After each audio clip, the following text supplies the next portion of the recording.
নমস্কার বন্ধুরা। গত কয়েকদিন ধরে আমার কাছে প্রচুর পরিমাণে মেসেজ আসছে, কমেন্ট আসছে আমার ভিডিওতে।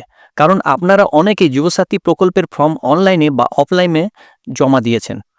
আর ফর্ম জমা দেওয়ার পর থেকে শুরু হয়েছে দুশ্চিন্তা। কেউ বলছেন, দাদা আমার ফটোকপি লাগিয়েছি ঠিকই, কিন্তু ওপরে সাদা অংশে সিগনেচার করতে ভুলে গেছি। আবার কেউ জানতে চেয়েছেন, আমি ইমেল আইডি লিখিনি, এতে কি ফর্ম বাতিল হয়ে যাবে? আবার কেউ লিখছেন, ইমেল আইডিটা আমি ছোট হাতে লিখে ফেলেছি, তাতে কি কিছু সমস্যা হতে পারে?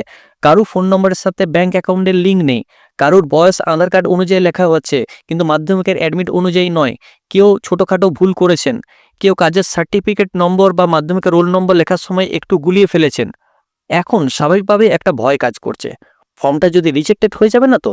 দেখুন, প্রথমে আপনাদের একটা পরিষ্কার করে বলি, যারা অফলাইনে আপনারা ফর্ম জমা দিয়েছেন তাদের ফর্ম সরাসরি কিন্তু সিস্টেমে ঢুকে যাচ্ছে না। প্রথমে তারা কি করছে, ফর্মগুলোকে জমা নিচ্ছে, একটা রেজিস্ট্রেশন আইডি দিয়ে সেগুলোকে রাখছে।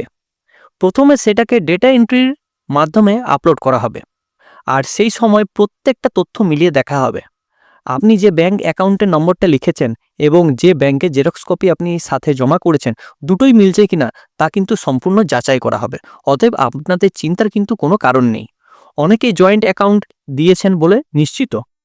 সাধারণভাবে সরকারি ভাতার ক্ষেত্রে ব্যক্তিগত নামের অ্যাকাউন্ট থাকাই ভালো, তবে জয়েন্ট অ্যাকাউন্ট ফর্মে থাকলে সঙ্গে সঙ্গে বাতিল হয়ে যায় এমনটা কিন্তু নয়। সর্বোচ্চ অবজেকশন বা ডিসপিউট স্ট্যাটাস যেতে পারে, তখন সংশোধনের কিন্তু সুযোগ একটা পাওয়া যাবে। এবার আসি স্ট্যাটাস চেক করার কথায়। যারা অনলাইন ফর্ম ফিল আপ করছেন তাদের ফোনে ওটিপি দিয়ে স্ট্যাটাস দেখতে পাচ্ছেন, যেখানে 25 সংখ্যার একটি রেজিস্ট্রেশন নাম্বার দেখা যাচ্ছে।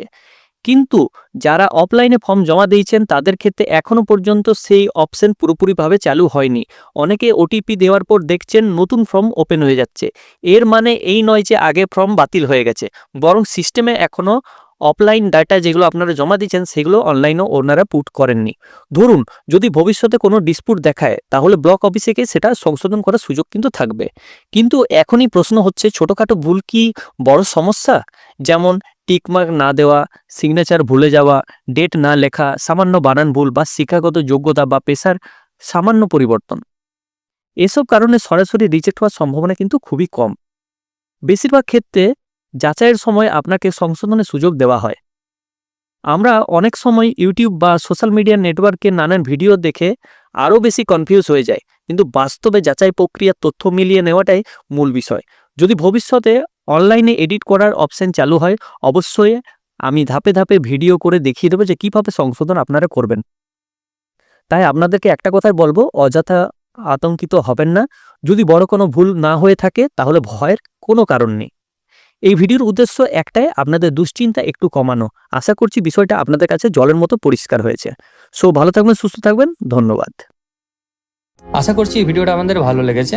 যদি ভালো লেগে থাকে অবশ্যই চ্যানেলটিকে লাইক, কমেন্ট এবং সাবস্ক্রাইব করবেন, এবং পাশে যে বেল আইকন রয়েছে সেটাকে ক্লিক করবেন নিয়মিত সবার প্রথম সঠিক আপডেট পাওয়ার জন্য।